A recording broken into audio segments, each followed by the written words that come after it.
Ժողովուրդ ջան, մենք մեր կողմից էլ ուզում ենք շնորհակալություն հայտնենք բոլորից, պատկերացնում ենք 2 ժամվա ընթացքում 3000-4000 մարդ է հավաքվում ու ինչ էներգիա ենք մենք զգում ձեզանից, այսօրվա որոշումը դա մի մեծ ճանապարհի փաստորեն սկիզբը է, ու այս ճանապարհը պետքա ունենա տրամաբանական ավարտ, հաղթական։ Այն հաշվարկը, որ մարդիկ արել են, իրանք ոնց որ սխալ հաշվարկ են արել մի անգամ, ոնց որ չի կպնելու։ Ես ուզում եմ բոլորիս մաղթեմ հետևողական ու ճիշտ պայքար, որ Հայաստանում ոչ մեկին չուզենան ու չկարողանան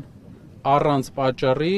կալանավորեն, առանց պատճառի ուզենան զսպեն իր հայացքների համար։ Գնանք առաջ, կտեսնենք։ Ինչ ճանապարհի մասին է խոսքը, քաղաքական պրոցեսներ սկսվելու, պարոն Կարապետյան։ Բրավո։